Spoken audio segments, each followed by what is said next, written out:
mass rapes can constitute a military strategy, bombs go off in markets, school children with guns massacre other children, there are neighborhoods where everyone from pizza delivery guys to firefighters fears for their safety.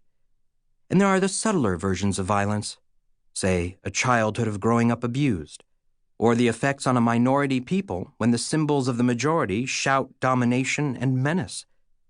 We are always shadowed by the threat of other humans harming us.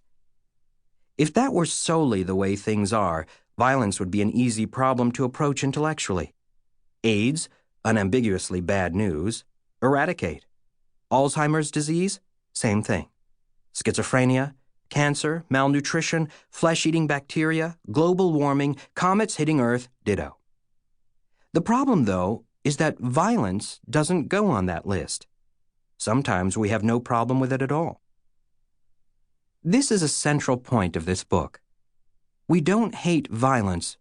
We hate and fear the wrong kind of violence, violence in the wrong context. Because violence in the right context is different. We pay good money to watch it in a stadium. We teach our kids to fight back. We feel proud when, in creaky middle age, we manage a dirty hip check in a weekend basketball game. Our conversations are filled with military metaphors. We rally the troops after our ideas get shot down. Our sports teams' names celebrate violence. Warriors, Vikings, lions, tigers, and bears. We even think this way about something as cerebral as chess. Kasparov kept pressing for a murderous attack. Toward the end, Kasparov had to oppose threats of violence with more of the same. We build theologies around violence, elect leaders who excel at it, and in the case of so many women, preferentially mate with champions of human combat. When it's the right type of aggression, we love it. It is the ambiguity of violence, that we can pull a trigger as an act of hideous aggression or of self-sacrificing love, that is so challenging.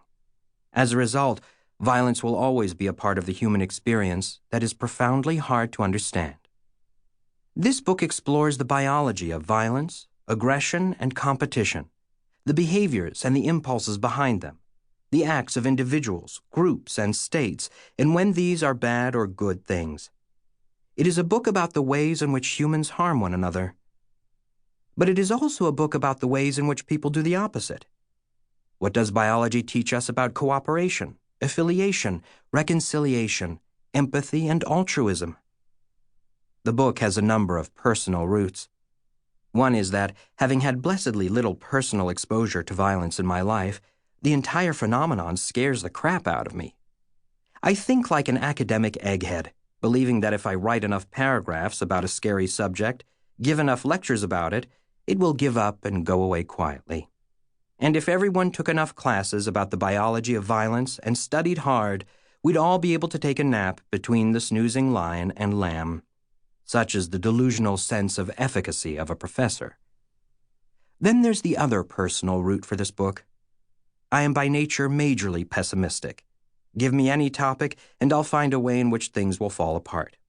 Or turn out wonderfully, and somehow, because of that, be poignant and sad. It's a pain in the butt, especially to people stuck around me. And when I had kids, I realized that I needed to get a hold of this tendency big time. So I looked for evidence that things weren't quite that bad. I started small, practicing on them. Don't cry, a T-Rex would never come and eat you. Of course Nemo's daddy will find him. And as I've learned more about the subject of this book, there's been an unexpected realization.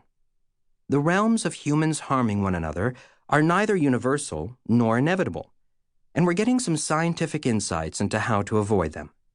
My pessimistic self has a hard time admitting this, but there is room for optimism.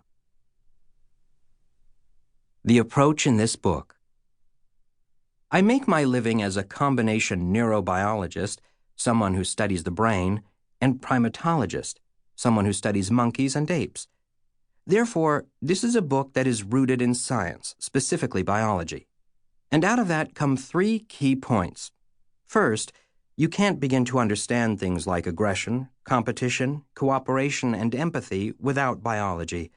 I say this for the benefit of a certain breed of social scientist who finds biology